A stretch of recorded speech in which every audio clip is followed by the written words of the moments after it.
What's going on, everybody? Welcome back to JJD TV.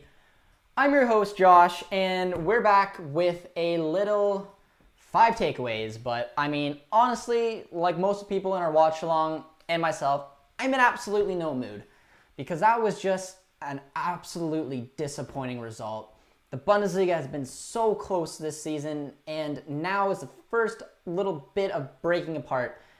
There was at one point where I thought that Hummels scored and Stuttgart made it 2-1. Goal got disallowed for both of them, and then next thing I know, Bayern's winning, and we ended up losing the game. And if Leverkusen win on Monday, we slip down to 4th, and we're 6-0-3, and that's just not good enough after 9 games, and it's just frustrating, and it's so topsy-turvy, but that's what it's like being a Dortmund fan. You guys know that. We have such high highs, followed by low lows, and it's just, it keeps you on your feet. So, I mean, I'm going to try to dive through these 5 takeaways before I go and cry in a pillow, but it was frustrating. Really, like, we had an awesome watch along. We had gained a lot of new subscribers and had honestly an awesome conversation throughout the entire thing, and a lot of these takeaways are based off of that, and that kept me in a bit of an upbeat mood. But realistically, watching that game was just completely frustrating. These 5 takeaways are some points that I just thought that really alarmed me, and honestly, 4 of them are negative, and we have 1 point where I try to keep a little bit of positivity before I check out. But looking at our first takeaway, our very first one of our 5 takeaways is going to be looking at Julian Brandt. He was horrible. And I don't want to come across throughout this thing as completely negative, but we've had a lot of good games of late. Like, this is the one that we're going to get a lot of negativity because Brandt was awful. And you can't fully put the blame on him. You can for one specific part. But we lined up in a 4-2-3-1. Brandt's best position is at a number 8 and a number 10. I don't know how many times I need to stress that. If we don't play in a 4-2-3-1 with him playing as a 10 or in a 3-4-3 with him playing an 8, don't play him because he's useless. He was absolutely useless. Hazard came on and in my opinion he scored the goal. He was pretty lively. He played well. But when I'm looking at a 4-2-3-1 formation, Hazard and Sancho are our wingers. These are games that we cannot drop points against. And having Brandt being completely useless on the right-hand side, and then the first goal, not even jumping at it. Like, if you're not going to give anything offensively, he didn't give anything defensively, and rightly so. He was taken off pretty early, and it did nothing but kill his confidence. So a complete waste of time even having him on the pitch. We need to figure this out because he's a solid player, and he's just really washing away right now at Dortmund. He can't get in as a number 10. You got Reus and Gio in his way. He can't really play any other positions, so the future is completely, in my opinion, unclear about Brandt, and his development right now is just completely falling apart because that was an ugly performance all around. And I mean, I had to touch on it because people in the watch along were very disappointed, and it sucks. But leading into our second takeaway was our CDMs. And I put this on Favre because we have 5 center defensive midfielders who are all unique in their own kind of way.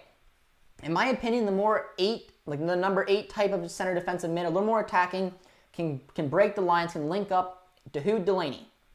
They do it well. Our more defensive is Bellingham and Dahoud are more attacking. Delaney, Chan, Witsel are defending. They balance each other out well, so these 2 should play with one of these 3. Having Chan, who hasn't played as a center defensive mid this season yet, but is defensive because he's been playing as a right center back, along with Witsel, was just too defensive. No one really linked up with the top 4. It just looked a little uncomfortable. They didn't play overly bad, but it just wasn't that combo you needed to be able to just link things up going forward. And Dahoud's on excellent form. I don't understand why he's not starting. I don't know. I honestly can't. Let me know if you guys think that if I'm wrong or why you don't think he's starting. But the passing and the movement and the way Dahoud's been playing of late, and considering he barely has played the last few games, this would have been a perfect position to even line him up with Chan if you wanted to. Just some balance in there instead of having so defensive players that just, I don't know, it just didn't look right. It didn't go well, and we did absolutely nothing. We got caught again into the nice little U I like to describe when we just have a lot of possession but do nothing with it. And having a player like Dahoud who's good at linking up and is in good form would have been perfect. So I put that on Favre, and it just that combination of Chan Witsel for me just didn't make any sense, and it showed. Which then goes into my third takeaway, and this one wasn't a really negative one because the kid is lights out. He's absolutely sensational. He just came off of scoring 4 goals.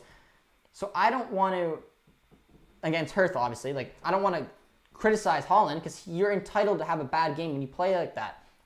But the question I want to raise to you guys, and what I got a lot in the watch along, is do we rely on Håland too much? When he scored half our goals this season, when he's not scoring, is that going to affect the team, and can somebody else step up and score? Clearly, we had a goal, but we lost 2-1 against a Cologne team that we should absolutely beat. So it wasn't Håland's game. You could tell right away. He was in on goal, missed a glorious chance, and then the last kick of the game, Moukoko with a beautiful ball to Reus, to Håland, and it even had it on his left, and it wasn't meant to be.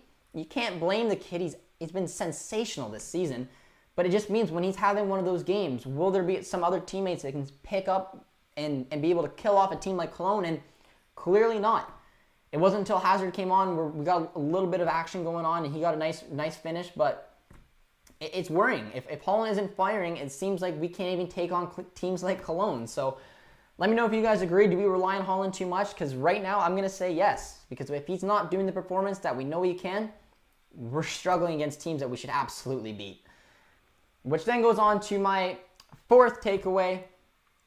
And my fourth takeaway was one that it's disappointing. It really is. And it's the defending on set pieces. I mentioned it a little bit earlier with mentioning Julian Brandt. Both goals came from corners. Both the marking was absolutely pathetic.